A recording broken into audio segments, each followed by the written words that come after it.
Good afternoon, dear members, and warm greetings to all the participants joining us from across the country on behalf of the Institute of Chartered Accountants of India Committee for Members in Practice. It gives me an immense pleasure to welcome you to today's thought provoking webinar titled Bridging the Mindset Gap, Crack the Code, Mastering Problem Solving for Strategic Success, and Did You Bring the Ship In?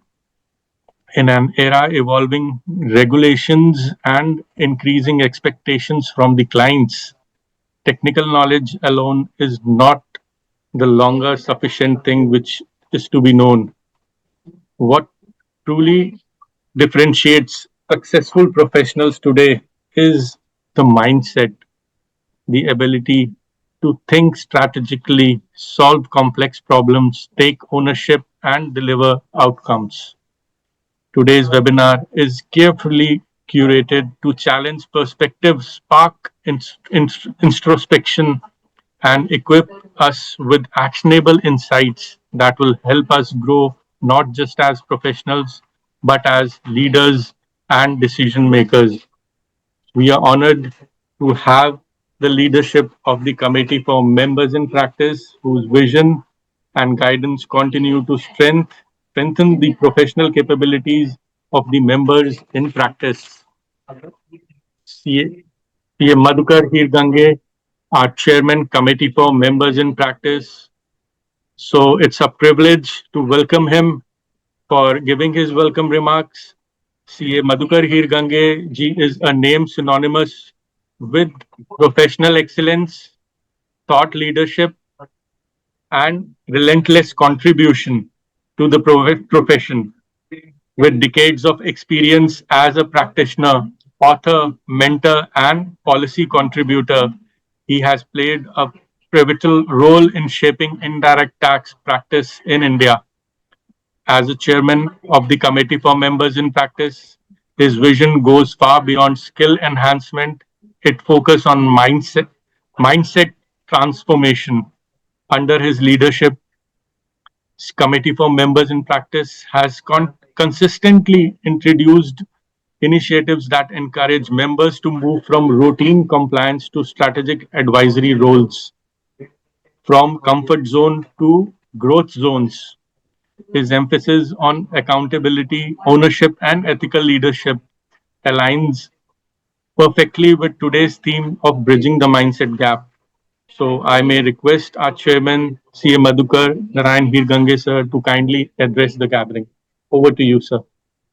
Thank you, Priyanshu, as usual, for a different introduction. This Priyanshu is, I am coming every week, and he somehow introduces me differently each time. That means he's preparing it. It's Yes. not just a read up speech. I like it, Priyanshu, and it's good. We should also put it in place in our office, because this itself is a capacity building, if you look at it. Anyway, thank you. And this year I was given the capacity building. I didn't opt for the GST. However, we have one GST training which we do for GST litigation, which is a 6-day course. It can be done, 2 into 3 or 3 into 2. And I think now we are even thinking of recording it so that it'll reach larger audience. Other than this area, we have looked at the one-stop solution, because I am of the opinion that the institute is moving in the right direction by concentrating on non-attest function services and opening up that area for the chartered accountants. There were too many restrictions. Many of the fantastic, 1,268. Good. So many people have, come into the profession. 90% are going to the for jobs today, and jobs include the big four. However, I find that the Practice opportunities are plenty. Only thing we have to get ready for it. One of the main thought process which is there for several years, if I look at Sharda or if I look at Sudhir, why are they successful? They are not successful because they have knowledge of to some extent. There are others who have better knowledge than Sudhir in GST and better knowledge than Sharda in the company secretary subjects, but they don't do as well. They don't make such an impact. They are not that successful. That is because of the mindset. The difference in the respect one gets, the authority one gets, is thanks to the mindset. And therefore, this mindset series is going on. Other than that, our normal capacity building, we have looked at building a few verticals, all one-stop shop for in real estate and one in MSME. That means a chartered accountant, by networking with a few others, should be able to advise a MSME in at least 10 to 20 areas of need of the MSME or the real estate developer or contractor. One more area we are looking at is that wherever people in practice have got stopped, they got stopped because of maybe a break. They went for a job in between, or from a job they came back to practice, or they in practice they got stuck. They were doing only income tax and GST filing, and suddenly it doesn't seem to be so lucrative now, not even able to make ends meet. So this is for such people, we have got one Practice Ki Pathshala. For freshers, we have started a new program called the Orientation, which is starting, I think, next week, 22nd or so. All the freshers, it's a 6-day, 18-hour course, which possibly will help them to get better jobs or get into a proper area of practice. Maybe, Priyanshu, you can give the scan for that, Scan to our website is one thing you should give.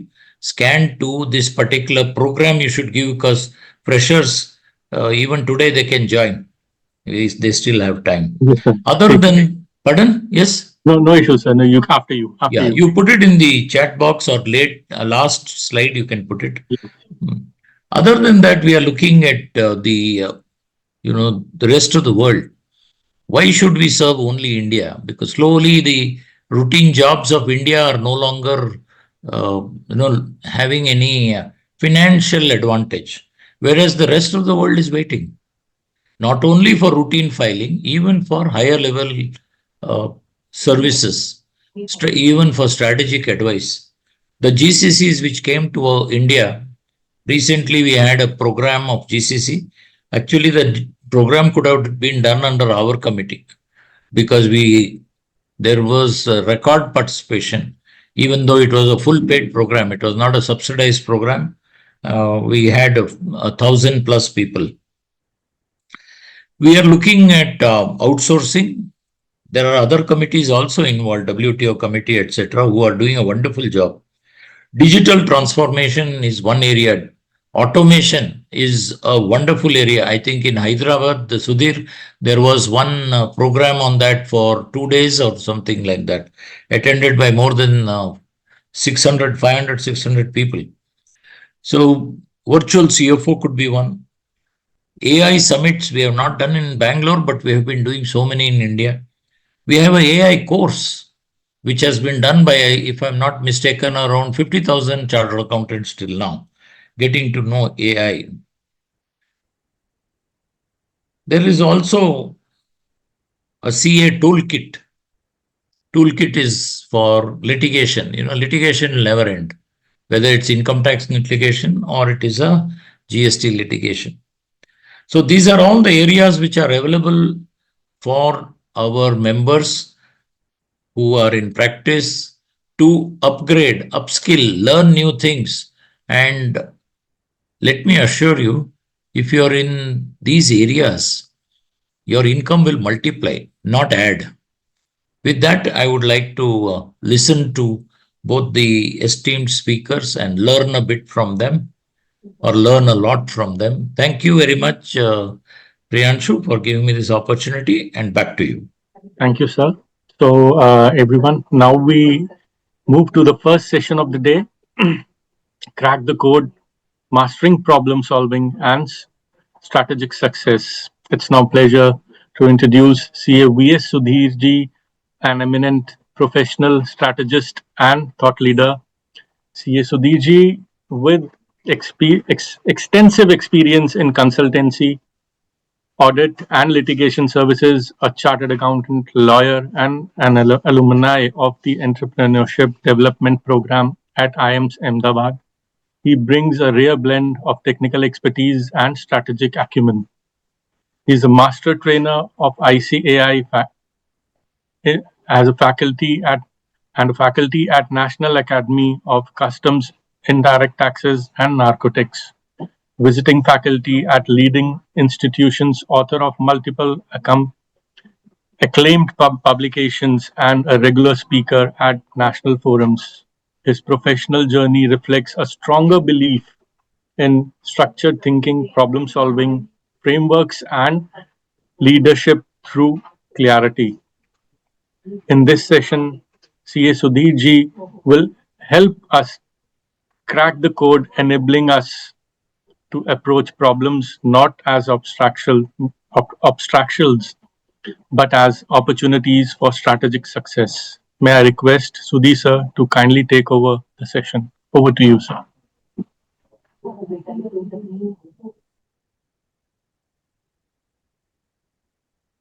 Sir, you're muted. Thank you, Priyanshu, for the wonderful introduction. I hope my screen is visible on full screen mode. Yes, it is. Thank you, Priyanshu. And I would, at the outset, I would want to thank the CMP and ICAI for giving me an opportunity to be here and share my thoughts. So, the topic which has been given to me is mastering the problem solving for strategic success. This is slightly an offbeat topic for me. Been addressing on GST and erstwhile central excise and service tax. So I had to do a lot of preparatory work, which otherwise I would have not done much for this particular topic.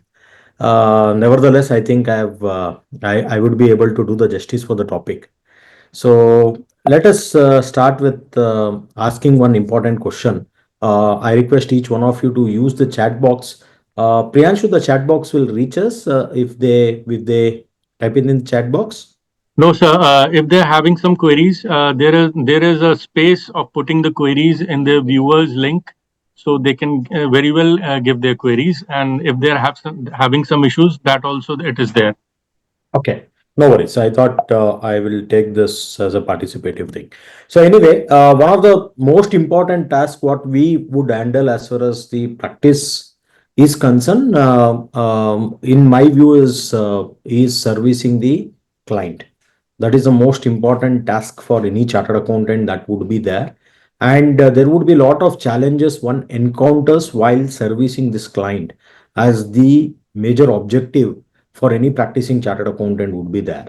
Or even if it is a member in industry, also has to be looked at as servicing the client, because the client there is the company whom you have employed with, right? So that is your client, and you need to look at what is the best thing you could do that.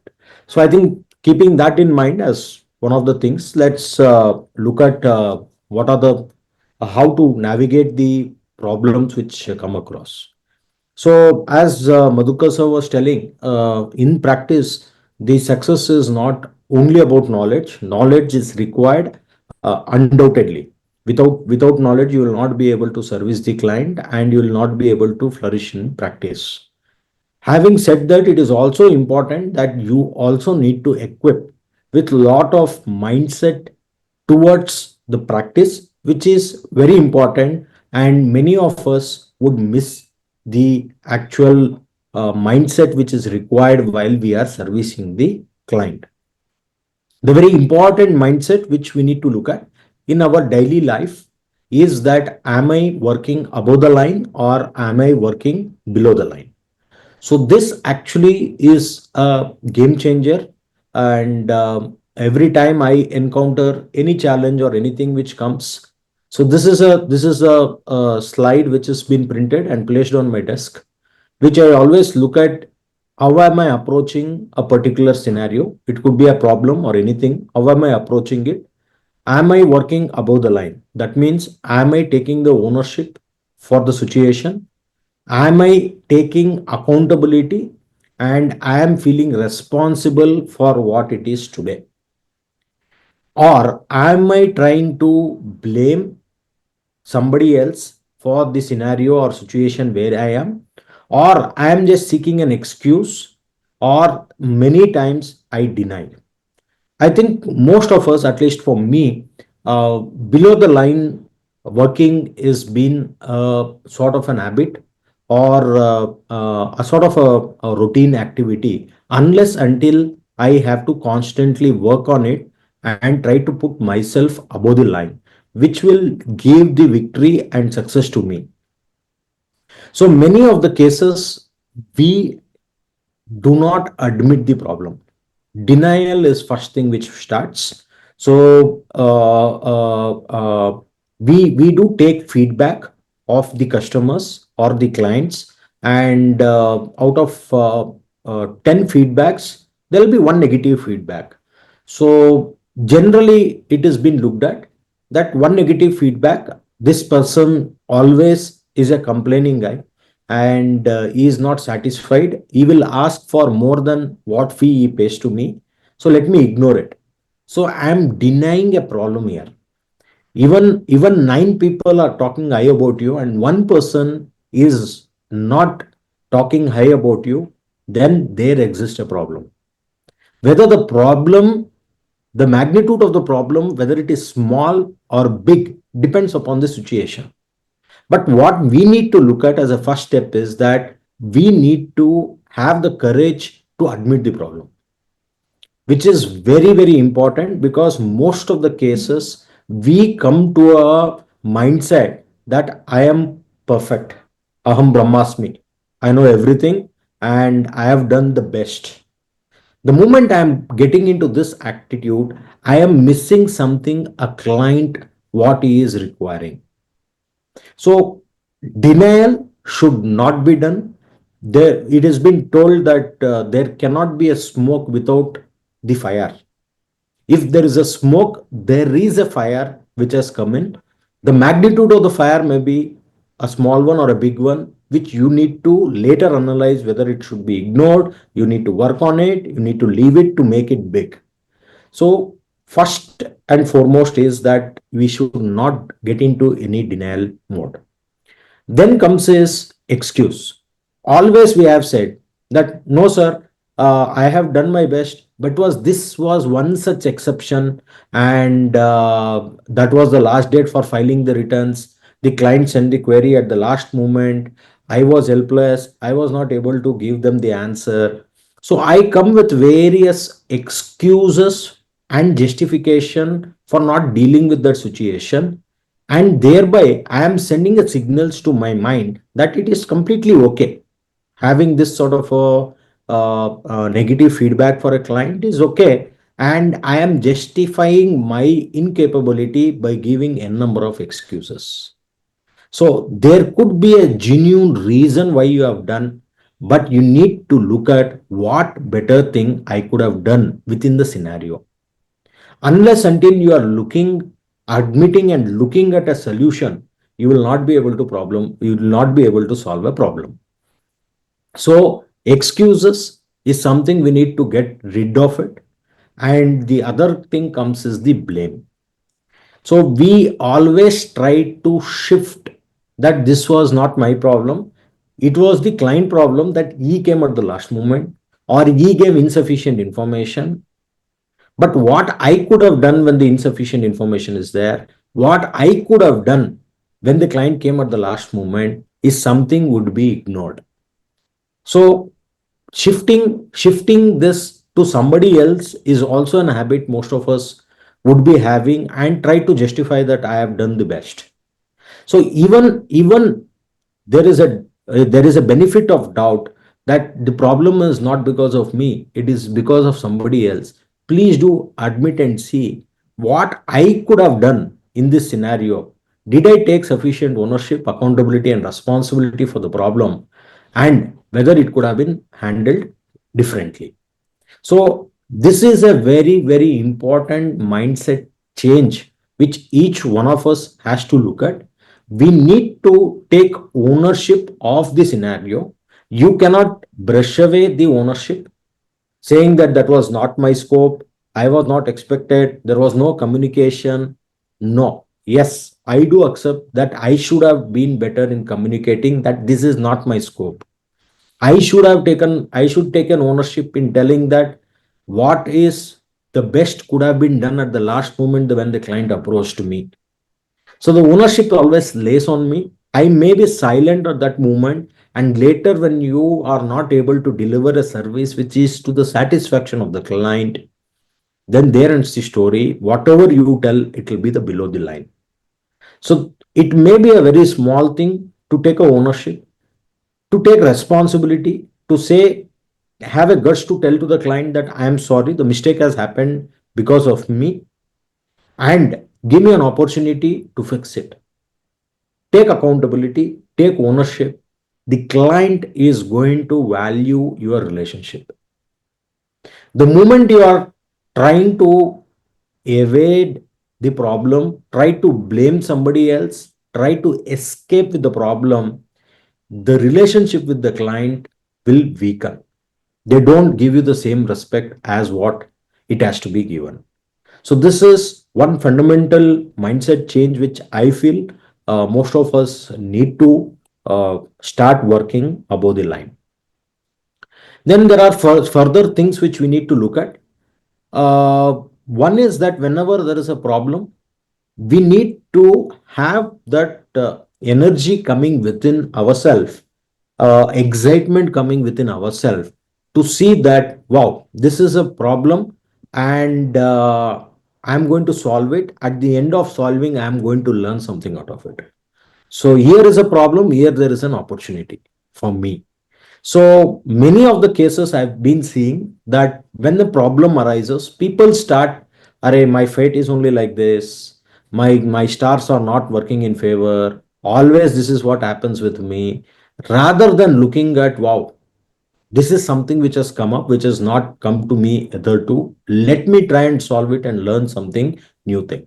So that is a positive way you need to look at and approach the problem. Very important. And do not get into past, be at present and look at future. This is very important thing, that whenever a problem arises, the things comes is that I told you on the other day only that this is not going to work. At that day itself, we should have taken a call that we should have done this in a certain way. So most of the cases, when we look at, when it comes to a discussion in a larger group or a smaller group, if a discussion is for about an hour, we find people spending 40 to 45 minutes in looking things at the past. Yeah, this should have been done. Why this arose? Why we should not have arrested it? So a lot of discussion happens and justification happens for the past. So the moment there is a problem, one basic fundamental, other than doing a root cause analysis, that is what is going to come in my further slides when I take you to the steps of problem solving approach. One is a root cause analysis. Except for doing a root cause analysis on a positive manner, that to identify a solution, let's look at why this problem arose. We should not be spending any time in looking at the past. You need to understand what is the current scenario and how I'm going to shape the future based on the current scenario. This is a very important mindset which each one of us has to follow. The third important thing is that agree there is a problem. As I told, denial, I've already covered this. most of us deny that there is a problem. It is very important. Unless until you accept there is a problem, there cannot be a solution. The problem has to be accepted in the magnitude the problem arises. And how do you think the magnitude of the problem has to be measured? That comes to the last point which I have told here is what the recipient thinks and perceive is important. It is not what I am seeing as a problem, it is what the client is looking at that problem is all about. Say, take a scenario that an hypothetical scenario. There is an assignment which you are doing for one of the client, and one of our article clerk or anybody of our team has parted one of the information outside the organization, which is actually a very minimal information, which will not have any effect on the financials or the working of a client is concerned. But client comes to know that this information has been leaked from our office. So then how is that you are going to look at?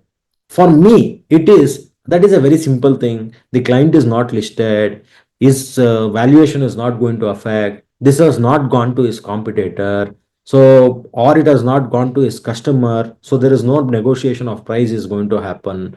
Whatever it is, I may give 100 justification to look at that this is a very simple problem, but how it is not for you to decide whether it is a simple or a large problem. It is for the client how he is taken it, because I don't even know what all things are there in the background of the client and how this information leak could actually affect the client. I may not be having a vision. The moment the client is serious about this, there ends the story. You need to accept that is a big problem. You cannot argue with the client, you cannot justify with the client that is a big problem or a small problem. So agree there is a problem in the magnitude how your client or your recipient is pursuing. I may be making a reference of client again and again, but when I'm talking this is not about the client. It could be our team, it could be our associates, it could be the ecosystem who I'm working. It's a general statement which has been there. Only for simplicity, I'm using the word client again and again. Believe there is a solution to the problem. The other challenge which comes up is that we try to give up that there is no solution. इसका कोई solution नहीं बन सकता. This is how it is. So if you are not believing that there is a problem which you could solve, you will be falling short of solutions to a problem. It is fundamental thing that you should declare that every problem will be having a solution.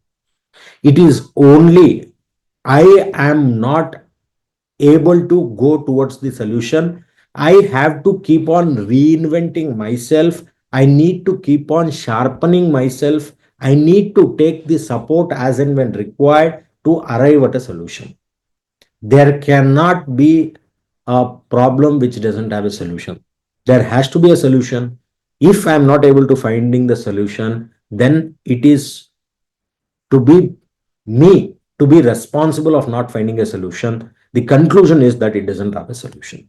So many cases, most of you are being practicing, you would hear this comment from your client saying that, sir, I have met 5 to 7 professionals now, and none of them were able to give a solution. You gave a solution in 5 minutes, right? Most of us would hear this compliment from the client.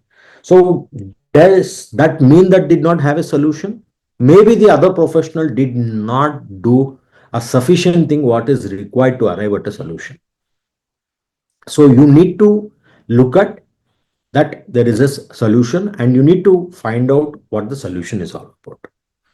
The other important mindset change which be required is be open to new ideas and changes. Sometimes we get influenced by our past working, and we would have suggested certain things based on our previous experience which could not have worked or which could have been counterfired, or sometimes I am not comfortable with few things. I have my own story of why this thing should not be done.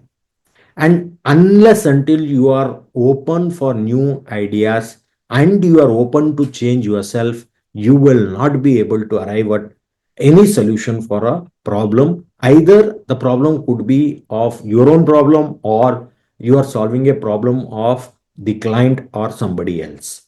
So you need to be open. Very, very important. I have been seeing few senior practitioners are averse for using AI.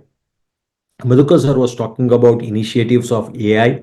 So a lot of people are still having a lot of reservation in using the AI and relying on the results which is coming up with the AI. And there is a resistance to change. If you are not able to catch up with the trend which is happening now, it would be a difficult path going forward. So it is important also to understand that the business dynamics are changing.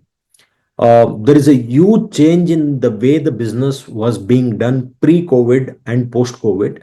The dynamics have changed. As and when the international challenges have been increasing, the business is reinventing and doing a business in a certain way. So we also should be open and agile to the changes which is happening, and come up with the new ideas or come up with a innovative and out of thinking approach. Then only you will be able to identify a solution for a problem. Another important thing which we need to look at is, many times we do give up early. Not every solution will work at the first try. Maybe you need to slightly tweak it, or the same problem with the same solution applied again and again may give you a solution. So it is very important that we should not give up only because I tried once and it did not work and I'll scrap this idea, I'll scrap this solution for an approach being taken. So you need to have patience and you need to keep on building the trust system in your mind, that I need to be patient and believe in myself and keep on working. So this is important. And other thing, very, very important, many cases we uh, come to a conclusion with a very, very small sample size, right? You have an idea in mind, or you have something which you need to run through. You speak to one or two people, and one or two people will give you some view on that, and you make up your mind based on a small sample size is required, right? So this most of the times happens when you have a new or innovative idea. So Madhukar sir was talking about the opportunities in GCC. So you start speaking to few people about how the opportunity has been there, and one or two people will give you negative, and there end up you giving the thought process on it. Maybe the one or two things you have gone may not be the sample which is required for you to take a decision. You may have to speak to 100 people, then come to a conclusion as to what everybody are going to say. The sample size will be very, very important. And I've already covered what recipient thinks, what recipient perceives is very important than what I think. So these are the few prerequisite mindset shift which needs to be done for any problem solving approach is concerned. So with that, if I have to look at any problem, I have just conceptualized this 6 step for framework for looking at the problem and implementation. Step one would be that you need to identify and define the problem. Step two would be breaking down the complexities. Third is the analysis. Fourth is generate and evaluate possibilities. A conclusion. Sixth would be the implementation. So this is what I have been looking as defining as how the problem should be there. So first step is understanding the actual problem. I already covered. First, you need to be open to admit there is a problem, and second, is that when you are looking at a problem, you need to actually understand the problem to its core essence. That is not only understanding that as a statement, also understanding the implication of that particular statement, how it is going to affect the business, or how it is going to affect the decision making at the end level. It is very important for you to understand the actual problem. Many cases I feel, at least 5 or 6 times we will be barking the wrong tree. So we fail to identify the actual problem which has been there, and there could be a sort of misjudgment happening. But you need to keep on looking and asking more and more questions to come to a conclusion as to what the problem actually is all about. Very important when you are dealing with the client. Most of the clients will not be an expert communicator. He will not be able to express in so many words his problem. So there is a requirement for you to handle the client, tell them, ask them relevant questions, give them relevant illustrations, examples, support them to arrive at what exactly their problem is all about. There are very few clients or few scenarios where they actually come up with their problem. They may be having X as a problem, but they will keep on telling Y as my problem. So it is important for us as a professional to do a certain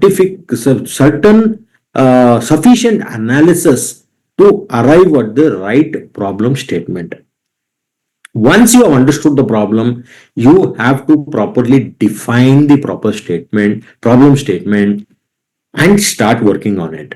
Sometimes we don't define the problem statement. It could be a verbal definition, it could be a written definition. We don't properly categorize what is the problem statement, and we start working on a solution. Sometimes our solution may not be a solution for the problem statement which is there in hand. It could be a solution for something else, but you need to be clear that the problem what I'm addressing is what is been looked at. So that is very, very important. There is also a method which I understand, which most of the consultants and McKinsey's and all use this, which is SCQA framework to analyze and identify. First is the situation. Understand the present situation, very important. That based on the situation, the intensity of the problem or the problem may change. So, under what circumstances, what scenario this question has been posed has to be clearly understand in the environment. Right? So, unless you will be able to look at the scenario what it has been asked, then it becomes very, very difficult. A simple problem statement could be is one of your staff coming and telling you that, sir, why don't we take Saturdays off, and we will have only 5-day working week. Or they may say that, give me an alternative Saturdays off. So it again, you have to analyze what is the current situation and scenario, why this particular person is asking this particular leeway or this request which has been asked. That could be because at present there is a lot of workload, and he is not able to manage his work life properly because there are a lot of action items piling up at his personal level, and thereby he feels that there is a requirement for having every Saturdays off. That could be the reason. So the solution for that is not to deliberate whether what are the pros and cons of having all Saturdays off, how it is going to affect my organization. It is very important to understand, oh, December month, 99C, we have been working late hours, and Saturdays also we have been working. this particular many of our employees are maybe youngsters, chartered accountants who have been married for 1 or 2 or 3 years now, and they have a lot of things to do at home. They are a nuclear family. There are a lot of things to attend at home. Maybe they are not able to do because of the pressure which is there in the month of December. Then your solution to this problem would be looked at differently. Vis-a-vis the person who's coming and asking you at a lean period, asking you to give a Saturdays off. The scenario, the background why it has been asked can be totally different, but what is been asked, the problem which you need to solve, the question is same, but it changes based on the scenario. For maybe the problem number one, maybe you have to look at, okay, this is only because of this December pressure. So may or may not be able to give a proper, we need not give a proper importance to it, or maybe we could look at adding more workforce, and see that these people don't go late home. And that is something which can solve the first one instead of giving the Saturdays off.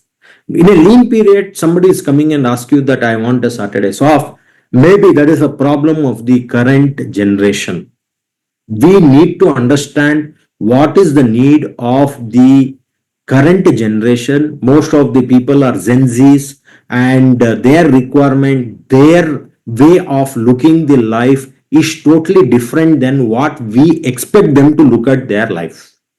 So this is a common problem I have been told by many of my friends when we talk about parenting. I have still a small daughter of 4 years. I have not encountered these challenges, but I keep discussing with my friends where it is very difficult to learn and adopt what the current generation and the current kids are been looking at. So the same way, our firm, our CA profession, we deal with all the students who are articles, just newly qualified chartered accountants, BCom grads who have just come out of the college. So their mindset, the way they think could be totally different. Maybe the current generation may require a 5 days week, but 5 days they are able to deliver based on the target which has been given. Maybe that is what this generation requires. So we may have to look at finding a solution in that context and the situation which is there in hand. And also important to understand is what worked yesterday may not work today and may not work tomorrow. So some solution which you had looked at for a problem maybe a decade back in your experience, so you would have solved by taking a certain decision, and the problem again comes back, and you told 10 years back also this was the request of the people that they wanted a Saturday off, and we did this X to give a solution for it and implement the same thing. No, sorry. Even 1 decade is a long period. What worked 5 years back will not work today. As I told, pre-COVID, post-COVID, things have changed drastically. In the entire approach, mindset, things have totally changed. So you have to look at the situation in which the problem arises every time freshly, and don't be dependent on your past solution which you have arrived at the problem. Second is you need to look at what is the complications which has been involved in the problem statement which is there, what it can lead to. Very important that you need to address not the problem, you need to address what is the consequences arising out of this particular problem, and thereby you will be in a better position to identify this particular problem. Say for example, building on the same thing that few of the people come to you and they're asking that I need a Saturdays off, I'm not going to do that, and you need to look at what is the complications in what they've been asking, whether there is going to be a increase in my cost of deliverables because you are not able to your salary expenses is fixed, and you will not be able to you have to forego about 52 days of working of this particular person, and that is going to increase the cost. or what is the complication, could be more which is be going to commit. Maybe the people attrition is going to increase, and you may end up spending more time training the people, which could be the cost of more than 52 days of not available for work. This cost of training, re-recruiting, training, retaining could be an higher cost than what the cost has been identification. So you need to look at what is the complications which is there in this problem, where it will lead to come to a conclusion. Then QA is very, very important. Ask as much questions as possible. This framework can be done on an individual level. This framework can be done at a group. So pose this question as to why this problem. The next step comes is that asking sufficient whys. 5 whys has to be asked. So you need to brainstorm, ask question to yourself, ask question to the decision making group. Relevant questions, keep on asking more questions, get answer to the problems as much as possible. So this will be able to help in identification of the actual problem, define it, nail it, and then start working. Then the step 2 would be is that the complex problem may have many subset. So you will not be able to handle a complex scenario with having one solution. You may have to look at various consequences of this problem, break it down into a multiple issues, and try to have the solutions for each subsets of a complex scenario which is going to be there, which is going to help to come at a solution. Say maybe a challenge like that, challenge is that I'm not able to retain clients. My client retention is only maybe 50 to 60%. For that means to say 40% of my clients every year is leaving to me. So now this statement is a complex problem which has been there, and it cannot be a single statement problem. You need to identify this sub-step by the other thing which I have been telling you. I'll be telling you in the next slides, that you need to identify what are the root causes for this and what are the multiple problems which is there in this one line statement which has been there, and try to identify and fix it. The example could be is client you are not able to retain because there is a quality issue. You are not able to retain because you are not been able to timely deliver. You are not able to retain because the clients need a bigger name. You are not able to retain because you did not give sufficient due care to the client which has been required. It could be the multiple reasons. So now you need to identify, okay, retention of clients is having a subset of quality, timely deliverable. Now what is the quality? Why the quality is not been able to achieve? What are the things which you need to do? Is a separate solution than the second challenge of timely deliverable. What solution you need to work for timely deliverable is totally different than what solution you need to work for quality deliverable. So the moment you address both together, your problem of retaining the client can be achieved.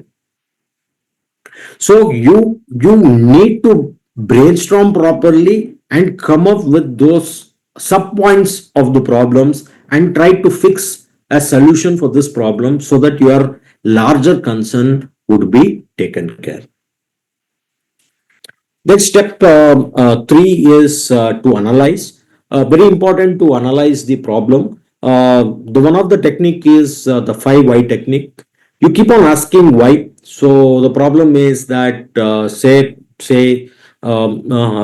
taking the same example of Saturdays off, you'll ask why do we need to have the Saturdays off. The person may say that we want to have more free time. Then you will ask why more free time, what is going to help because of it. He says that I will be able to come back to office on Monday with a fresh mind, and the question is why you need to come up with a fresh mind. So keep on asking a why for up to a 5 level which has been asked. So sometimes you will analyze the problem is not a problem at all when you are coming up with that why for that. So this is a simple technique to analyze what is the core of the problem is all about, right? So why should I have a client retention?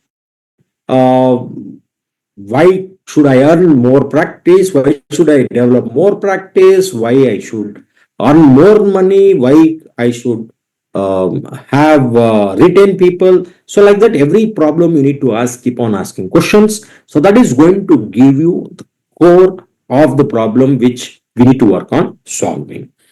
Then very important is to do a root cause analysis. Okay, there is a problem which is coming. Let's look at what is the source of this problem.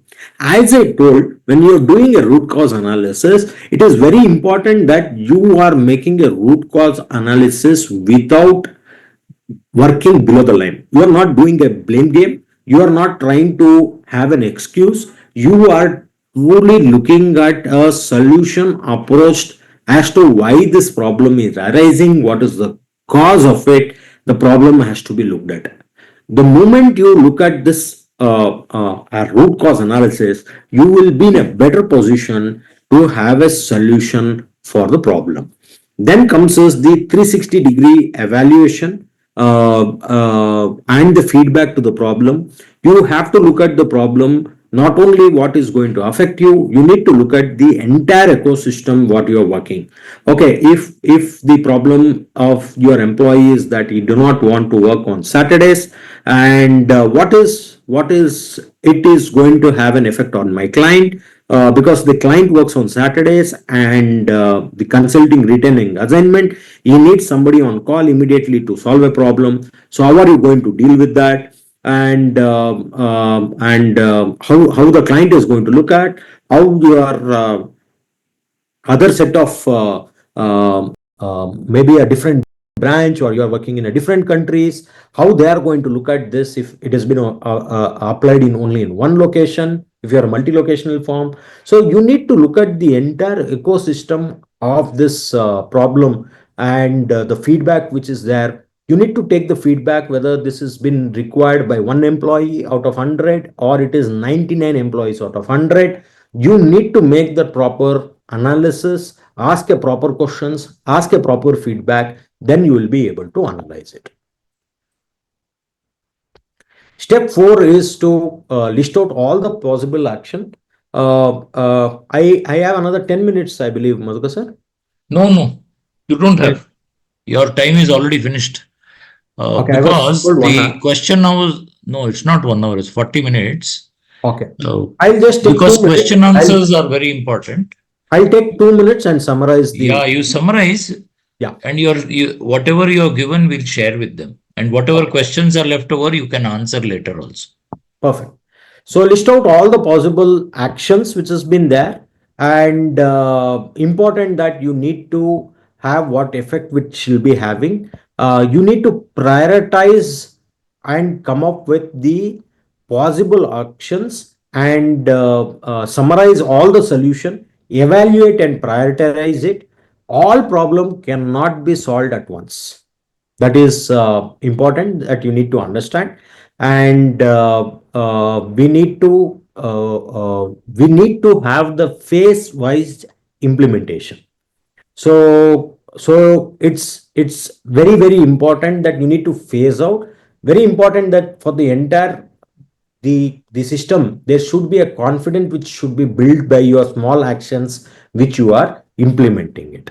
So finalize on the practical judgment is very important.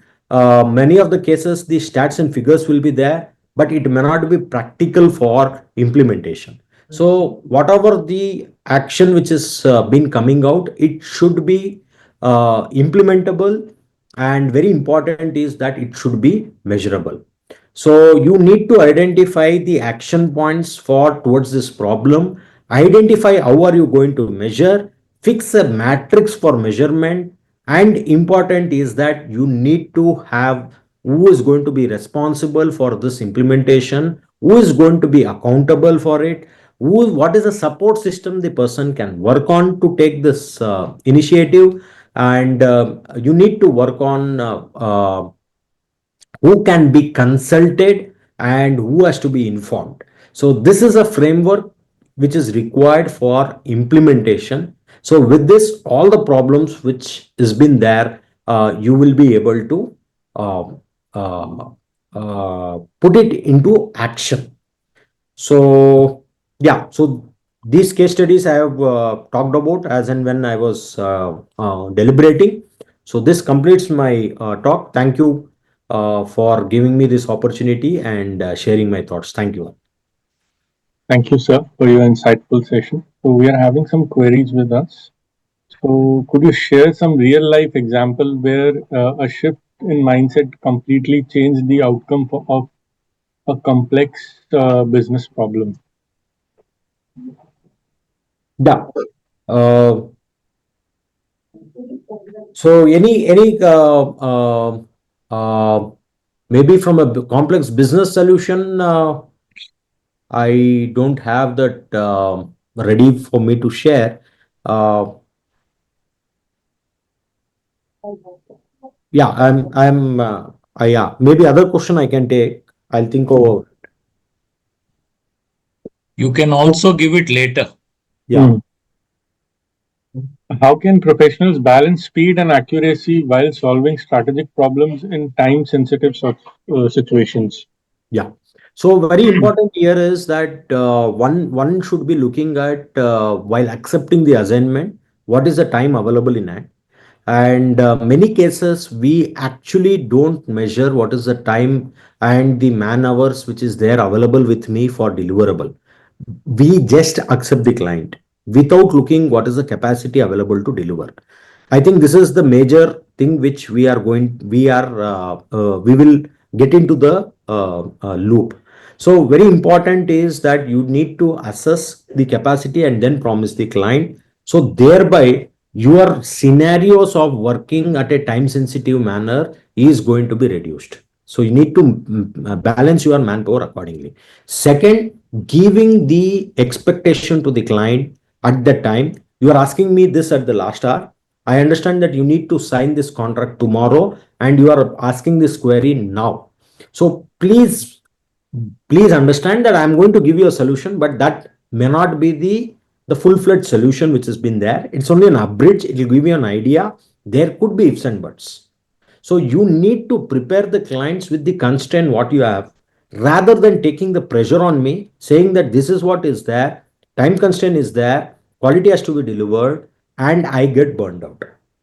So it is always good to have a communication and preparing the client. So other queries will be taking it afterwards. Madhukar sir, do you need to? No, you go to the next. It's already time is up, no? Okay. I So want to I'll listen quickly. to Sharda also. Yes. So I'll quickly go with the second session. Our second session promises to be deeply reflective, powerful, and transformational. It's my honor to introduce Madam S.C. Sharda ji. With over 3 decades of rich corporate experience and professional ones, Ms. Sharda has served as company secretary and legal counsel of a Swiss MNC before establishing her own practice.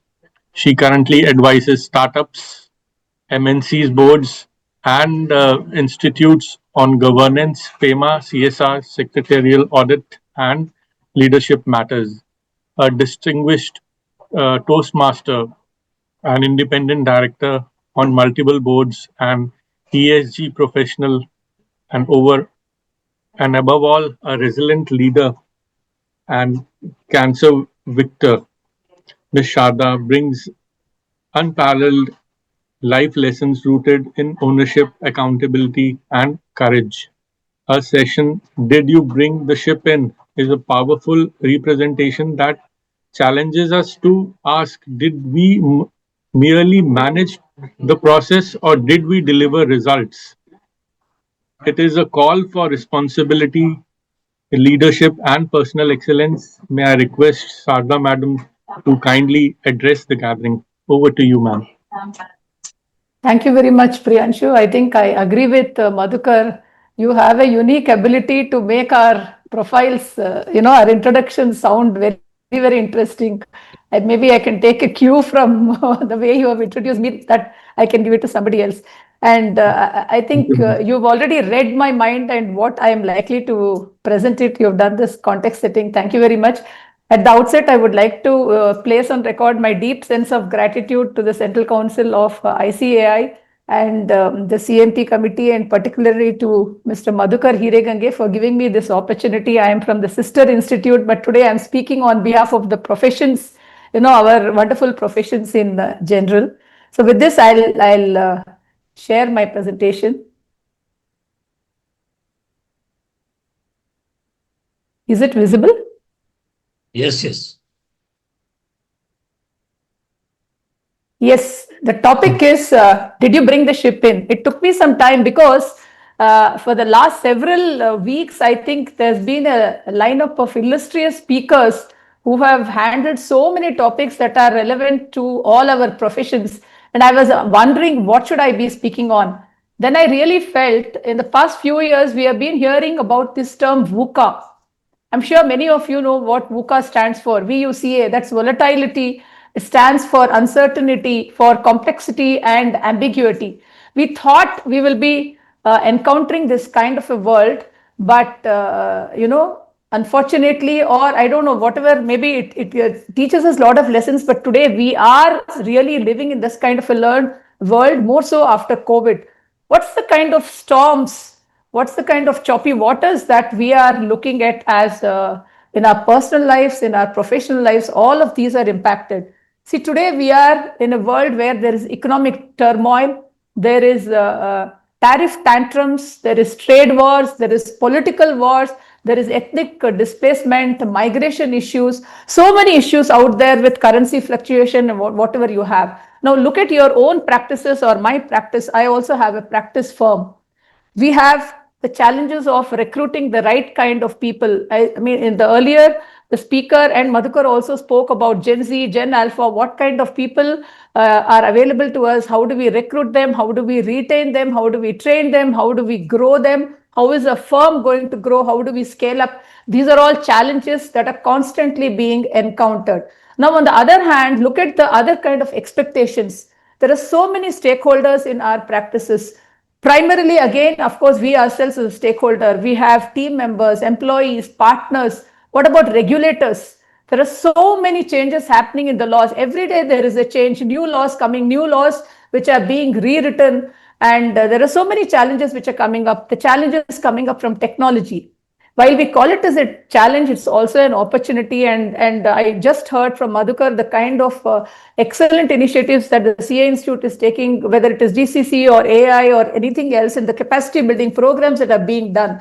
So all of this put together, the competition that we have, I thought we are living in turbulent times, but we are also living, if you look at it positively, we are also living in times which throw up great opportunities for us. So whatever kind of storms that we may have encountered in the past, the moot question is, did you bring the ship in? Did you bring the ship in? Are you able to dock the ship? Are you able to sail it far? Are you able to sail it further? Are you able to adjust the sails? I think these are the questions, and I thought linking this to bridging the mindset gap at a very philosophical and at a broad level will give some pointers, some cues, because I'm not here to give any solutions. Each of us face different kind of challenges, but I thought I'll just share my own thoughts from my own experience or the little things that I see in life around me. With this context setting, let me just move to the next slide. Let me start with the Upanishads. For problems of today, we always go back to our scriptures, we go back to Upanishads. This is a very famous one and it is very profound. You are what your deepest desire is. As your desire is, so is your intention. As is your intention, so is your will. As your will is, so is your deed. As your deed is, so is your destiny. How beautiful, isn't it? Right from desire to intention, will, deed, and destiny. What does it mean? If we want to achieve something, if we want to shape our destiny, then it is all starting with the kind of desire that we have. Do we want to stay still? Do we want to grow? What do we want to do? Everything is there within us. The potential is there within us. So it is said that destiny is a sum of all the choices that we make. So this is a very profound foundational statement I thought will help all of us reflect on the way forward. Let's look at mindset. I think my esteemed previous speaker also spoke a lot about mindset. His talk was very clinical, structured, and constructive with specific issues which are plaguing your own practice, my own practice. But I have taken a different take on things. I'm also going to speak about mindset because the whole topic is about mindset gap. So let me begin with mindset. What is this internal dialogue that we are looking at? I read somewhere once a TV anchor, he asked the tennis queen Martina Navratilova, how do you manage to keep your focus and continue to play year after year, even at the age of 43? That's quite an advanced age for a tennis player. And you know what her reply was? It was a very suave reply. She just said, the ball doesn't know my age. Right? It's all in your mindset, whether you're old, whether you are young, what kind of adaptation that you have to do. So this internal dialogue which happens, whether it is creating stillness or whether it is creating a turmoil, that's very, very important. In fact, this is what Patanjali's Yoga Sutra also says. Yoga's chitta vritti nirodha. That means yoga is the stilling of the mind. The stilling of the mind is very, very important. A psychological study also said, what is performance? If you put it in a formula, performance is equal to potential minus the internal dialogue. If you are able to eliminate or minimize the internal dialogue, internal chattering that happens in the mind, then with the stilling of the mind, we can achieve a lot more. I think it's important for all of us to stop ourselves from stopping ourselves. We stop ourselves so many times and say, you can't do this, you can't grow, you can't do this, I can't take up this assignment. I don't think I am ready for it. And let me tell you, I may be generalizing, but this is what I have noticed. Many of us, especially women professionals with equal qualification, with experience, we always feel inadequate, we always feel incomplete. Many of us, I'm sure there are many more achievers, but the point is, if we can tell ourselves, yes, you can do it, that's very, very important. So friends, sports, fitness, business, politics, anything in life, it is just played in the 6 inches between these 2 years. Let's remember that mindset is very, very, very important for whatever we are doing. And this message is not new. I am just giving it to you in a new avatar. And so many speakers have already talked about this. Moving on, this seems, why is this beautiful sculpture there on my slide today? This is from the Hoysala kingdom. This is from the Belur Halebeed from my state. The beautiful temple which is declared as a UNESCO heritage. The kind of sculptures you find there are exquisite, as you can see, just a sample on this slide. The message I want to convey here is, whatever work you do, whatever systems, processes you have, whether it's a small bookkeeping, whether it's auditing, or you're looking at structuring a business, strategic advice, you're doing mergers, acquisitions, valuations, consulting opinions, anything, or as simple as writing an email. Can we have an attitude towards the work as, can we create a masterpiece? Can we create a masterpiece? Because every work that we do, if we do it with devotion, we create a masterpiece. I want to share a story here. This was actually, I was listening to a discourse and the story came about in that. And that's why I picked up this relevant picture. So this Hoysala temple was built by King Vishnuvardhana many, many centuries ago. And I understand it took 200 years to build this.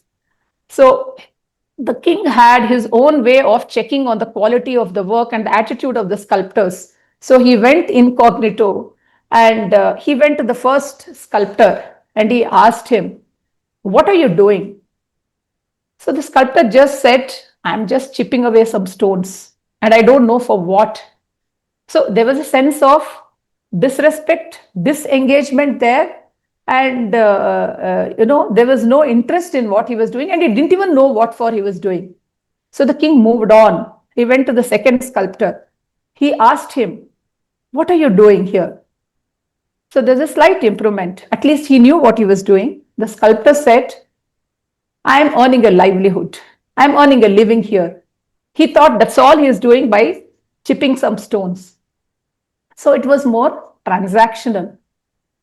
Then the king goes to the third sculptor. There, and in fact, that's the sculptor. He's the master sculptor. No wonder he is near the Sanctum Sanctorum. That's the Garbhagudi, and he is, he's sculpting the beautiful idol of Chennakeshava. And with tears in his eyes, he says, "There's a miracle happening. It's just happening. I don't know. I have surrendered completely, and I don't know there's magic in my fingers." What's the difference? There, because there was surrender, there was dedication, there was devotion, and there was complete passion and commitment in the work that he was doing. Friends, did you notice it is the same chipping of the stone? Why was somebody able to build a beautiful idol? Because when we work, can we bring this sense of, you move from disengagement to devotion? Can we move from transaction to transcendence? Then we move from doing something mundane to something miraculous. And if you believe that each work you do is masterpiece, it's going to turn a masterpiece, and you can see the impact for yourself and for the client. So in this entire journey, constantly we get transformed. It's our own inner transformation, the transformation of our teams that we can see, and the transformation in the business of the clients.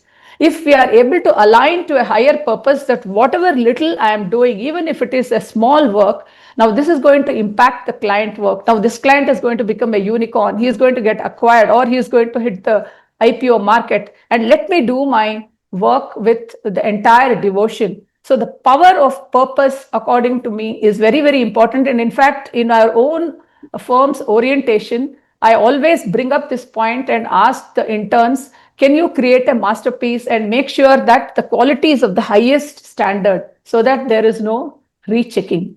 So we moved from thought set, mindset, then we are looking at creating a masterpiece. Let's look at one more pointer that I have. Resilience. I think this word has been used so many times, especially I think in these forums, in professional forums, also in whenever we are facing life crisis. Now, it's very clear this small little plant, how it is come out in this cracked atmosphere. If you look at many times when you are traveling in the train, I'm sure you would have noticed so many mountains, hillocks which are there. And we always wonder, how did this small little plant take birth there? How is it blooming? How are the beautiful flowers out there? Who has planted them? How did it get seeded? But out there, in all the tough environment, because of the resilience it has, it grows. The same kind of resilience when we are in choppy waters, can we bring it in our lives? Can we bring it in our profession? So let me take a few thoughts I have on this, which I have also gleaned some of this which are relevant. Look at what Jensen Huang, NVIDIA CEO, he's world famous, doesn't need any introduction. There is this quote from his famous Stanford speech. The YouTube video is also there. This is what he said about resilience. People with high expectations have low resilience, he says. Resilience comes with pain, and pain and suffering build character. I don't know how to teach it to you, but I do hope to, accept to hope that suffering happens to you. So he chuckles and says that only if you suffer, only if you have pain, only if you have gone through this grind, you will be able to understand what is life. And friends, I think defining moments in our life happens, and character building happens when we go through these tough moments, when we go through resilience. I'm not wishing that we should have tough times, but invariably at any point in time in our, whether it is, initial childhood or later on, whether in personal or professional life, each one of us goes through. But instead of giving up, if we stand up, if we are resilient, then you will really be winners. Now, this is what a CEO of an organization, very, very successful organization said. But let me share some very personal example. Priyanshu already introduced me as a cancer victor. And unlike most people who want to call themselves cancer survivor, I'm always very open about having gone through this tough time in my life, and I feel I'm a cancer victor or a cancer thriver because I've been able to thrive during this period, and my life before and after, I see a huge change. There's a lot of positivity which I have in me after going through this grind. So as the saying goes, when the going gets tough, the tough get going. Few lines here. So about 11 years ago, when I discovered that I had cancer, I didn't have a choice to shut down my practice. Just a few years before that, after long years of corporate life, I had started off on my own. It was choppy. There were ups and downs. There was a partner, some partner moved out, many things I went through, and I was just settling down. I took a certificate of practice. My team size was small and my oversight was 100%. I wanted to make sure that everything they do, I oversee it.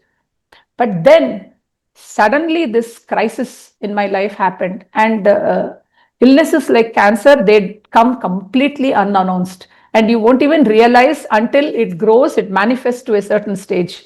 Luckily, in my case, it was breast cancer, and friends, breast cancer is the safest and the simplest one to get and to also to treat. I am not talking about curing, but about treating. So when I got it, all that I had to do was I had to accept, I had to find ways to continue my practice. I had no choice. I had my family to take care. Most importantly, I had my clients to whom I am accountable, my team members. So there was no way I'm going to shut down. So what did I do? The first thing I did was I felt I must be open to everyone. There's no point playing hide and seek. I told my family, friends, I told my team members, and I said I'm going to be available for a few hours in a day because cancer as an illness has a very long journey, right? The treatment period goes on from 9 months to 1 year. And this is the time I wrote to every single client saying, this is the treatment I am going through, but I'm going to come back victorious. I'm going to be around, and it's not only me, my team is there, and I just need your cooperation and your continued support. And trust me, I didn't lose a single client. Everybody was there, keeping me in their prayers and supporting me. This was a very defining moment, not only for me, but for also my young team, because they became confident, they had self-belief, I trusted them, the clients trusted them, and we built in a lot of systems and processes. We built in a buddy system, a mentoring system, so that even if somebody is not there, the work goes on and there is a continuity. So all this required resilience. I don't think I had it somewhere, maybe somewhere each one of us has this potential. We just need a crisis to pick that potential out and make a virtue and create a character out of you. So resilience, whether it's in a corporate world or in your personal world, I think this is something that each one of us may be having deep down somewhere. It may be dormant, pick it out and use it when it is required. Now, what is this cute little cockroach doing here? And when I'm talking about, a leadership talk, do you think cockroach is relevant? It is relevant.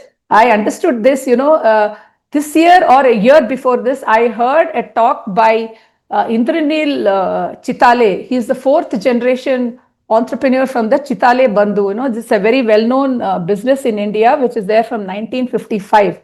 He talked about leading family business in the age of disruption. It was very interesting, and there are so many takeaways that I have written down all of them, and I carry it in my newsletter, Samhita. But one line which stood out for me, and it's always ringing in my mind and very relevant, this is what he said. He said, as an entrepreneur, don't be a dying dinosaur. He said, be like a cockroach. So what does a cockroach do? It is resilient. Whatever pesticides, whatever medicines, whatever you do, you kill it, there are more and more cockroaches born in whatever condition. Then they are relevant at every point in time, and they are persistent. So the message was be resilient, be persistent, be relevant, whether it is from the animal world, whether it is from the plant world. I think we have a lot of lessons to take away. So resilience is something I think we must build, all of us, in different ways. Please reflect how you want to use this in your own professions, whether you want to grow or whether you want to evolve. What is it that you want to do? And I think you will get an answer to this question which we started with. Did you bring the ship in? And what else have you done? Moving on, let's look at ethics and integrity. This is a very favorite topic. I know it should be in all our DNAs, whether we are professionals, whether we are normal human beings, and not even professionals, anybody for a human being. Ethics and integrity is non-negotiable. And I'm sure many of the speakers have spoken about this topic, but I have a slightly different take. Now, I want to again go back to the talk which Indranil Chitale had given. Now, integrity, normally we have typical definitions, typical examples, but this is what he talked about when he said, what is the kind of integrity that I must exhibit, I must deploy, I must use when I am leading a fourth generation entrepreneurship? Because look at the legacy which has been built and the promise that the legacy holds, the number of stakeholders who are dependent on them. He said the integrity that I will be using is either the question is whether I am able to sell this business or I am able to grow. Either I should sell it out and give a value to the stakeholders, or I must grow, make sure that they're all continuing to grow with us. And at some point in time, if there is an exit, then there is a value creation and there is a value devolvement on them. I thought it's a beautiful thought, especially for this audience. What is the kind of integrity that we must exhibit? And this is the mindset with which we must start looking at our business. Now, again, I want to take the liberty of going back to my own personal life, because when Madhukar said, he introduced both of us saying they have been successful. Whatever success can be defined and can be benchmarked in many different ways. Personally, I may still feel that I'm incomplete. I need to achieve much more. But there are certain non-negotiable value points, values and ethics, which I feel is what I am made up of. This, when I reflect after so many decades in my life, I started thinking, this came from my mother. I was brought up in a very modest household. I lived in Hyderabad, grew up there, studied there for many years. And we lived in a very large compound with many houses. So all the houses, we had the landlord who had a big bungalow. And then we had smaller houses. We were all tenants. And it had a beautiful garden. There was a pond, there was a fountain, there were, flowering trees, there were fruit-bearing trees. Every day we would pass that and we were like family. And I'm sure uncle would not have told us anything if we had plucked a flower. But my mother was very, very particular. The kind of woman that she was, she would always drill into us. You can just go by that. Maybe you can smell, but don't you ever touch the flower. She said something which is not yours is not going to be yours, unless, of course, you work for it. But she said you should not even desire for it. She said that's the kind of control that you need to have. Don't desire for things which is not yours. That means don't take it in unethical manners. Don't have greed. And I think that somewhere has sat very, very deeply in me.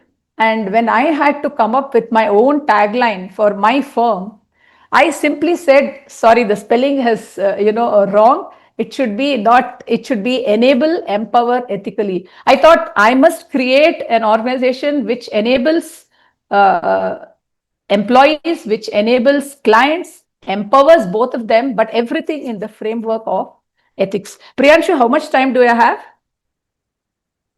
Ma'am, we are having half an hour. No issues. Okay, fine. Yeah, I don't want to overstretch. So this is something I'm sure each one of you can find your own stories. What are the moral lessons that you learned? What are the value systems that you learned? What stories that you heard in the past? Go and just peep into it's like a mirror. And whenever you are in a moral dilemma, even in your professional dilemma, when you are interacting with your clients or with your employees, with your partners, with the government, regulators, you will find the answer, and in your conscious what is the right thing to do. But for me, that is something that's non-negotiable, and it's the foundation. Now, this is, you must be wondering, what is this? I'm bringing flowers, I'm bringing cockroach, I'm bringing cows, I'm bringing so many different things. But the whole effort is to bring in messages from different kinds of stories. What is dharma? I think there is no English equivalent of dharma. All of us understand dharma as, as duty, as a Sanskrit word, but if you see, dharma is beyond ethics, integrity, and it is beyond duty. In fact, the motto of my institute, the Institute of Company Secretaries of India, is Satyam Vada Dharmam Chara. That means speak the truth and abide by the law. But it is beyond law. I would like to maybe use the word righteousness. Are you righteous? So we talk about law in spirit and law in, whether you're following it in letter or you're following it in spirit. So quickly, I want to share this story. If Madhukar is still there, this story is from our own folklore from Karnataka. This is, it's called Govinakate. That means the story of a cow called Punyakoti. So the protagonist here is Punyakoti. It's a parable, but whenever I speak about corporate governance, I cannot miss using this beautiful story because of the message that it has and the deep connect that it has to this topic of dharma. So this is how the story goes, that Punyakoti, she lives with her young calf and many other sister cows in the cow shed. And there is this cowherd who takes them every day for grazing. They go to the mountains and then they all return together. One evening, what happens is she is slightly slow and she is left behind. Suddenly, you see there is a tiger in the forest. On the way, there is a forest and she has to pass through that. There is a tiger in the forest. The name of the tiger is Arbudha.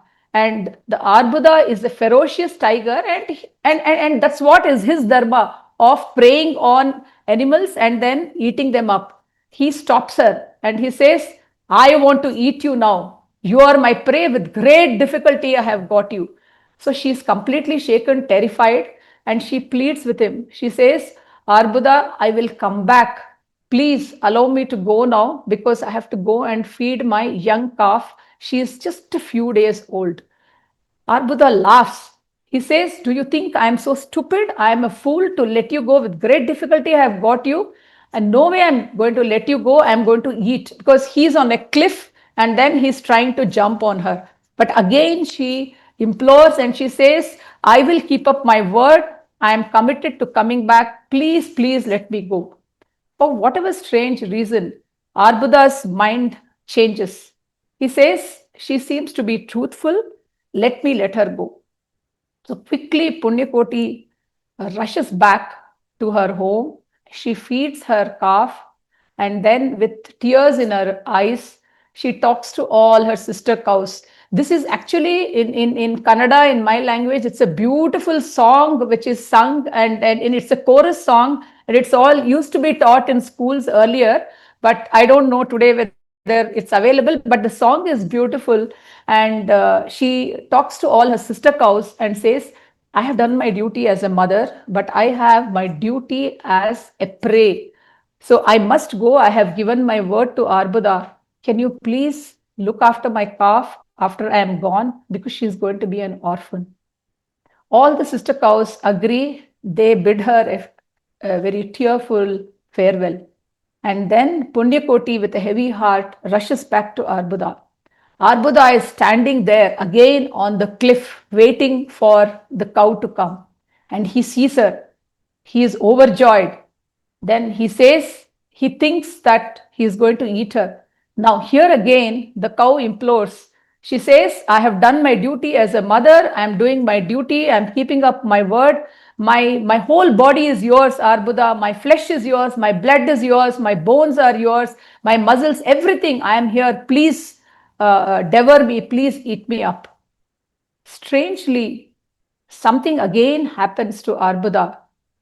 And there is a shift in his mind. He thinks, if I eat up such a truthful and dharmic, pious cow, will God forgive me? We always think of villains not being, God-fearing. But in the story, the ferocious tiger also has a change of heart. And he says, if I eat, I'm not going to be pardoned by God. And completely overcome by remorse, he just jumps from the cliff and he gives up his life. It's a parable, I told you, but we may debate about the practicality of it, whether it happened, whether it really happens, it is believable or not. But the central message, my friends, is when you talk about dharma, it's not about the rule book, it is beyond the rule book. Can we look at bringing these principles in our practice, in the small little decisions that we have to make? It's going to make a huge difference. When we talk about corporate governance rules, when we talk about so many standards that we are all bound by, I think these are something which we have to imbibe and focus more on this. And I think this is also one of the reasons why I would like to commend ICI and especially Madhukar and this entire committee for coming up with this very thoughtful topic of bridging the mindset, because it has to work on the mind and the heart. So this is something about dharma, ethics and integrity, which most of you know, but I've just shared my take on this. Now, what is C and T? Just wait for a few moments. Somewhere in April or May, I attended the CII annual conference. And as it is supposed to be, the entire duration, the talk was about trust, how to do trust building, then how will it be, then the frauds will not happen, you won't have mismanagement, you won't have so many cases that we hear. And everybody, all the so-called leaders were all talking about trust. In fact, I also heard that greed it's nothing new. Greed, even in a dictionary, greed comes before trust. If there is greed, then obviously you do wrong things and the trust building does not happen. Trust gets broken. But then I was thinking about this. I said, what else could bring in trust? Then I looked at C. C comes before G. T is commitment. We also saw the commitment from, from the simple cow. Now, commitment begets trust. I'm sure the earlier speaker and so many of them have spoken about this, but I want to talk about this girl that you see here on the screen. This is again from something real life which happened and not in my personal life, but I want to just take this as an example of what is the meaning of commitment. Even before I go to the story, I want to, what happened in the beginning of this session. We talked about the bad quality of air in Delhi and how people are suffering. In fact, Priyanshu also said, yes, we are all having a lot of breathing issues, we have health issues, but we continue to come. I think it is so very important that people like them who have the commitment continue to work. Now, his role, if you see, was just about 5 minutes, but the kind of context building and the foundation he laid for this session, I think was amazing. Now, I want to bring in a similar analogy. I was introduced as a Toastmaster. Toastmaster is a movement, it's a 100-year-old institution which helps us to improve our public speaking and our leadership skills.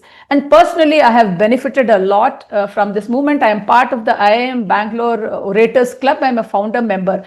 Every Saturday we meet at 7:30 in the morning and close by 9:30.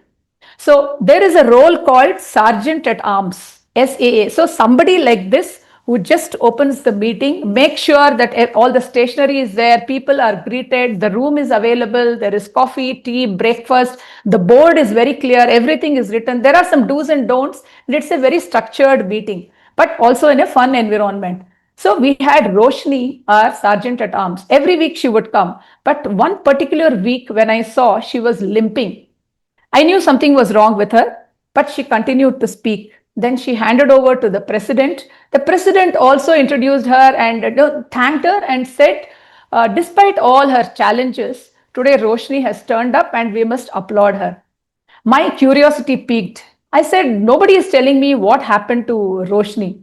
Then when her chance came again to speak, she narrated her story. What was special about the way she came that day and presented? I believe she missed a train just 2 days before that from Chennai to Bangalore. They went into a wrong train and they had to rush and go to the other platform and catch the correct train.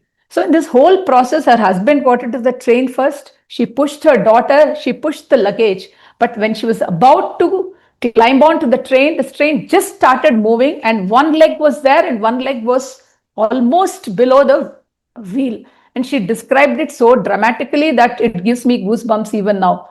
But an unseen hand, I think somebody, an angel, just pulled her leg out and thrust her, pushed her into the train. And that was how she saved. So she had escaped a near fatal accident and she had a fracture. She had to walk a long distance from the IIM gate to the classroom where we were having. She could have just called the previous night or 2 nights before and said, I'm sick, I'm not coming. But friends, let me tell you, the club that we run has this kind of commitment. Even a 2-minute role is very important, because if the 2-minute person does not come on time, the meeting gets derailed, and we are very particular about time. It's 7:45, it's 7:45. That's the kind of commitment that she displayed. And what does commitment lead to? When you make a commitment, you build hope. And when you keep it, you can build trust. So no wonder when we have our elections now and she has put up her candidature, I'm sure she is going to win hands down, because she has already exhibited her character, her virtues, and why she should be elected as a leader. It's a simple example. You can go to your own practice firms, look at some interns who may not even be speaking, but what's the kind of commitment they have? And can you trust them? Can you give them more responsibility? Can you promote them? Can you move on and give them more work? These are things which you must keep looking at internally. I am moving to another concept now of constructive dissatisfaction. This is an oxymoron, right? When you say dissatisfaction, how can it be constructive? So dissatisfaction is always the secret to progress, because you must be questioning the status quo. If you're satisfied with already you have, you must celebrate it. I am not talking about this in a negative sense. You should not go into a depression or low. It is not that you must always be dissatisfied, but you must move away from a place of complacency or contentment, saying that I don't want to do anything else. That is the end of progress. Now, what is this young boy's photo doing here? Like I was speaking about that girl, this is another personal experience that I want to share with all of you. Now, this is Raju, my driver's son. We helped him to get into diploma in mechatronics. He was not a bright student in school. He used to take tuitions, but he barely scraped through. But my husband told him, I think this is a good course. You will have the skill development, and I'm sure there's going to be a good demand for mechatronics. And he liked, after a lot of reluctance, he started going to the college, completed his first semester. I knew the result. He came to us. My husband was very happy. He had a box of sweets. He had some cash also. And he said, I'm going to reward this boy. So he came, he said, I have, cleared the exam. I said, why are you not saying it's good news? He said, no, ma'am, I'm not happy. I was a little taken aback. I said, why are you not happy? Haven't you passed? You have cleared your exam. He said, no, ma'am, I had done well. I had just missed out one question and I got only 67%. I'm not satisfied with this. I want to get better. I thought there's a great lesson for all of us. Because he had set himself up, he had set a higher benchmark, and he knew that he has to move forward. So this constructive dissatisfaction is something like this, which will propel you to do something better and better. If somebody as simple as Raju can do it, can we not apply in our own firms? So let me take a few pointers which I thought will help all of us, again from my own personal experience. Now, can we create redundancy? What do I mean by redundancy? For my own position, can I create redundancy? I think in the brief talk that I had with Madhukar, when I spoke to him, he called me for this program. He said, I'm no more involved in the day-to-day operations. I think, Madhukar, you're a chief mentor or something like that, where you're looking at how do you grow the firm and how do you contribute to the profession itself and the society. So how has Madhukar done it? By creating a redundancy in the system. Similarly, if all of us can create a redundancy, whether it's an intern, how do you grow to an associate? From an associate, how do you grow to a partner, to a director? Unless we become redundant in our position and we are able to fill in with somebody equally capable, if not more capable, and empower them, the firm itself will not grow. So can you think of ways and means of creating redundancy? The next point, don't become redundant. Do you think these two are contradictory? No, it is just a play of words. When I say don't become redundant, if we do not upskill ourselves. First thing, even before upskilling, friends, I think today we talk about unlearning. Especially people like me, we have spent so many decades in the profession. We have seen the legislations evolving over a period of time, and there's a 360-degree change. We first need to unlearn. We need to learn. We need to relearn. We need to upskill. We need to de-skill. We need to do so many things. Otherwise, each of us is going to become redundant. And that's why I think we have CPE, we have continuing education programs. And it's also the need of the hour, whether it is technology or whether it is law, whether it is people skilling. And in fact, in my firm, I also feel very happy that not only is there mentoring, I also bring in systems of reverse mentoring. Can we learn from the Gen Z? Can we learn from Gen Alpha? I don't think we should look at saying they and we. Can we blend together? Can we coexist? So I think it's very important not to become redundant, because if you become redundant, then there is no growth. Now, again, constructive dissatisfaction and positive discontentment. You should be discontented, but in a positive way. Like they say, daag achhe hain, right? The stains should be there, because only when there are stains, you know what is the white part. And positive stress is something that I stress about. If, stress is normally talked about in a negative way, but if this stress can create a positivity in you, it can propel you to action, nothing like it. So please find ways to be constructively dissatisfied and progress in your life. I'm almost to the end of it. I just have 2 more slides. This is another concept which again I heard from one of my speakers in my Toastmasters session, and I thought I have to share this with you. Let me read out this. This is like a definition. But what is the meaning of power of positive deviance? In every community, there are certain individuals or groups whose uncommon behaviors and strategies enable them to find better solutions to problems than their peers, while having access to the same resources and facing similar or worse challenges. I think this was quite well explained by the previous speaker. He gave a lot of examples and he said steps he took. But this is the definition. But how do you do that? Because the solution lies in the solution itself. Only an outlier, who is an outlier individual or a group, can find it. This is a theory of positive deviance approach, which has been propagated by this couple, by Jerry Sternin and his wife, Monique. There is a book by this name, Power of Positive Deviance. And this is something from the 90s, where they were part of the Save the Children organization. And they went to Hanoi. They were invited by the government to help them beat malnutrition of the children. So he made 2 groups. He studied. He said, I'm not from this place. How am I going to guide them? They made 2 groups and they started feeding. So this was the outcome of the conclusion, was the outcome of the study. So one group, the mothers would feed large amounts just 2 times in a day. It was from one common bowl, very unhygienic, and no variety in the food. This was one set of children. The next set of children was mothers who would feed them personally with their hands. They would have multiple morsels throughout the day, 2 or 3 times. They had a variety and they would be fed in groups, but from individual bowls, there was hygiene. I'm just taking some very basic example. There's a lot more to it here. At the end of this exercise, what he also saw was the second set of children, they had better nutritional parameters and they had better health. So but just by making some small little changes in how they could be fed, the problem statement was the same. They were coming from the same set of people, same country, everything was same. We said they had access to the same resources. But just by changing, tweaking a little, they found that they could solve this nutritional problem. And so this whole power of positive deviance has taken a different turn. I think we should read the book. But closer home, again, I want to dip into something, a movement which has started in Bangalore many years ago.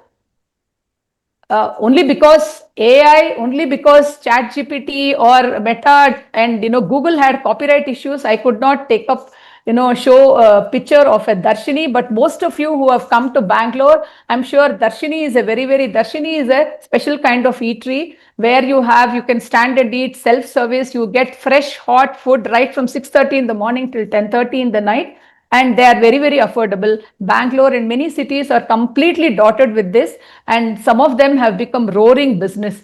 But how was this born. This again, I think we can attribute to this power of positive deviance. So there is a food connoisseur and an entrepreneur called Prabhakar. There's a book about him. I read from a book that he was an advisor to so many people in the hotel industry, and he would always bring in some kind of an innovation. So when there was adulteration and exorbitant food prices way back in the 1980s, he went abroad. He traveled extensively in Europe and other places. He saw how KFC is working, how McDonald's is working.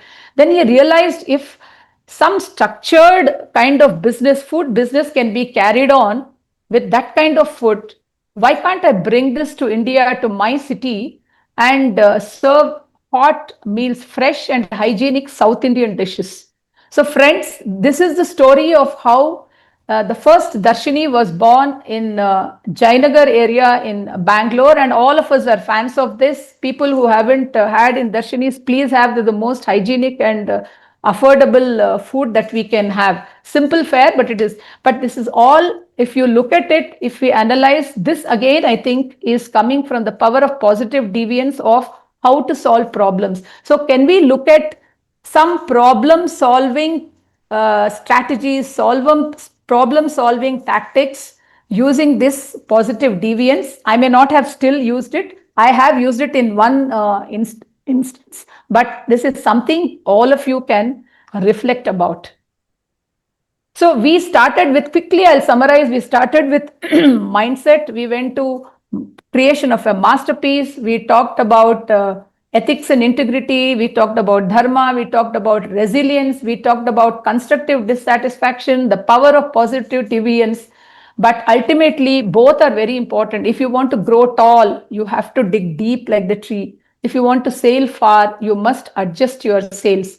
I think all of us are looking at how to bridge the mindset. So what should we be doing apart from so many other tips that you have got? But while we do all of this, I think as professionals, let the ego not come into our minds. So I thought this prayer is very, very important. You may have heard it before. When you gave me strength, take not away my sagacity. When you give me glory, take not away my humility. When you give me humility, take not away my dignity, and take not away my grace when you give me authority. So this is so very important that we keep this in our mind. This should be our daily prayer so that we serve society and we serve our clients very well. I come to the last one. This is something that I added Radha, much later. Yes. I think you should give time for questions. Otherwise, No, over. Last one. no, there will be questions, I'm sure. So they will Okay. like to know that. Okay, Yeah, okay. Last please. one. So Madhukar, you may have heard this song. O Nanna Chetana. I think you have heard this song. This is by Jnanapith awardee Dr. Kuvempu. He is fondly called as Kuvempu. This is a beautiful song. Madhukar, I thought I must bring this slide because you talked about bridging the mindset. But when we say Chetana, if you translate it into English, it is consciousness. You go beyond mindset. Nanna is my. So it's my Chetana. How is my consciousness? So the poet in his great visualization, he gives a call for how do you expand your consciousness. I've just put the first and the last paragraph. My consciousness become limitless and vast, merge with the infinity. That's what he says. He says, may your strength serve all living beings. May your wisdom bring harmony. May your spirit belong to everyone. Oh, my consciousness be universal, be eternal. So instead of looking at only the mindset, if we have an expansive and a comprehensive consciousness, I'm sure we can achieve a lot. We can contribute to our families, to our society, to our professions, and also, of course, to nation building and Viksit Bharat. So with these few thoughts which are gleaned from different aspects of life and my own observations, I would like to thank all of you for your patient listening, and again for giving me this wonderful opportunity to even prepare and share my thoughts. Over to you. Thank you, ma'am, for your inspiring and thought-provoking session. We will now open for the questions. So one of the question is for, especially the viewers have written, the question is for Sharda madam. How do you balance empowerment with clear accountability And what are early warning signs that a team is busy but not accountable? Team is busy and But not not- accountable. I think if you start noticing early warning signals, if you start noticing that there are a lot of gaps in the work that they do, that there are mistakes, it is coming back and getting escalated to the partner level or whomever they are reporting to, then you know very well that they are busy or the work is not getting completed itself and there is no accountability. I think we must find our own, have some timesheets or create performance review systems to make sure that are they just showing that they are busy or they are accountable. So I think we must look at the outcomes. When you say of accountability, we must look at outcomes rather than just seeing how long they are working, whether they are working for the whole day or they're working from home, they are not working on the weekends. You look at outcomes. Now, balancing between empowering and accountability, I think I also spoke about empowering. I, of course, was pushed into, I told because of a crisis, suddenly I thought they will get empowered. But let me tell you, we cannot assume that people will just get empowered because one fine day I think that I'm going to, stop being the boss of the organization. So I must create systems and processes. It must be a gradual, structured manner. We must build teams. We must build the trust. We must have systems and processes. Then only when we know they are empowered, then we also know that they are accountable. I think both of them will go hand in hand. If they are empowered well enough, then they are also accountable. And if they are accountable, they will feel empowered. We have to find our own ways in doing this. We must work. And I think Sudhir also was talking about what worked some time back may not work now. Things have changed. People have changed. Issues have changed. Clients have changed. Our approach has to change. So constantly we have to keep relearning, even running a practice. All right, ma'am. The other one is the client approaches only at the last moment, giving us a very little time. No time to apply our mind to find an appropriate solution. So when the time is lost in searching for applicable solution, the client generally accuses the chartered accountant. This makes him to seek an alternative CA. If in case he comes back multi comes back with a solution and put forward which may not be acceptable, thus the client is lost. I'll I'll answer this, Priyanshu, Yeah, because please. the problem solving. So first and foremost is that I should be equipped myself. So it is very important. Most of the people will keep on telling that you need to do it you need to do reading on a regular basis. So you need to be ahead of your client in terms of understanding the various case laws, what's happening in the industry, what sort of notices, what sort of a queries is been there. You need to be on the edge of it. That requires substantial amount of reading and the preparation time on your daily routine. So if you have been doing this, you have been equipped. Even if the client is approaching at the last moment, you will be able to give a solution. This is one. Second is that now things are washed. It is very difficult for one person to deliver. So what requires to be done is that we need to start working in collaboration and in association with the other professionals, where you will be able to shoulder the responsibility for each other when there is a need which has been required. It could be a proper partnership model, it could be a network model, it could be a simple sharing on a professional basis with the other chartered accountant or other professional. So it could be anything that you should start building a network. So especially a general practitioner, you don't know, the client may all of a sudden come and ask a question of FEMA. Immediately you may ask something on an international taxation, something to do with the secretarial compliance. So it's wide. So one cannot be prepared on everything. So that is where there is a requirement of working in as a group. There's a group practice, maybe under the same legal ownership or different. So where you can actually pass on this query to the other person and try to get the solution at the earliest. Third important is that preparing the client.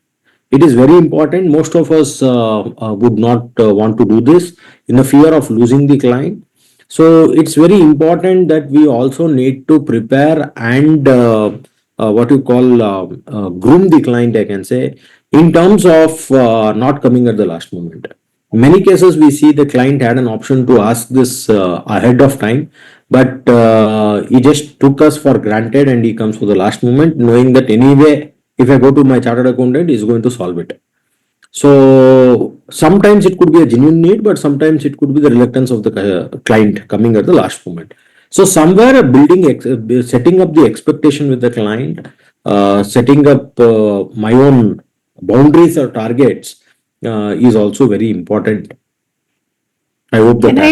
Can I just add? I agree with all your thoughts. I also want to add, I think here the capacity building internally that we have to spend time on doing apart from actually executing assignments also becomes important, because the similar kind of problem may have been faced by some other team in your organization. So can you have capacity building? Can you have knowledge sharing sessions? Have you built a repository? Have you built a library of the best practices, SOPs? Maybe this may seem a new area for this team, but this may already have been done by somebody else in the past. So we should also build that in a structured manner and encourage people to share this knowledge sharing. They should not be working in silos. So wherever it's possible, if it's a totally new problem, I think, the approach should be different, but this could also be looked at as one, way of handling this situation. All right, ma'am. So there is one question for you, ma'am. How can professionals move from task-oriented approach to an ownership-driven approach in their engagements? Are you talking, they're asking about the team? How can professionals move from task-oriented approach to an ownership-driven approach in their engagements? Yes, about the team. Yeah, if you look at, I think if I have to just draw some parallels from whatever I spoke, if we are able to align with the larger purpose, maybe at junior level, sometimes they are not able to do it, but if we encourage them to look at it when we have a briefing before you take up an assignment and you tell them that this is what the small little work, maybe you're just incorporating a company or just keeping a books of account, but this is what will be the end outcome and this is what the client is looking at, and see yourself, align yourself, the kind of work that you do is for a larger purpose. Then I think they have the accountability, they are also able to align, then they can move from just doing a task, because if they just do a task, after that they get disengaged and they don't keep in touch with the client. I think the small little tweaks, small little things that we talk and we have sessions with them, or the mindset changes which they also need to do, then I think we can move from tasks to accountability. And we can also move from just doing the routine things and compliances to advisory roles. All right. Can there be a trust gap when there is empowerment, especially in profession?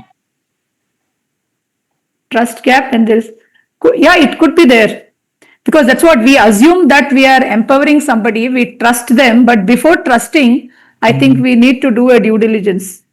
Because there have been many cases where partnerships have failed, or you think some employee is ideal for this, but they are not able to take up this responsibility. So before we empower them, we need to really trust them. We need to do a reality check. We need to do a due diligence on whether they actually fit into this role or not. If not, I think we should see if we want to invest in empowering them and grooming them, or else maybe they have a different path to take. We must be open enough to tell them that they don't fit into this. Definitely trust factor can happen anywhere at any level, because we are all, after all, human beings. So there is one more question. You have time for it? Only 2 minutes. Only 2 minutes. Yeah, you should close in time, no?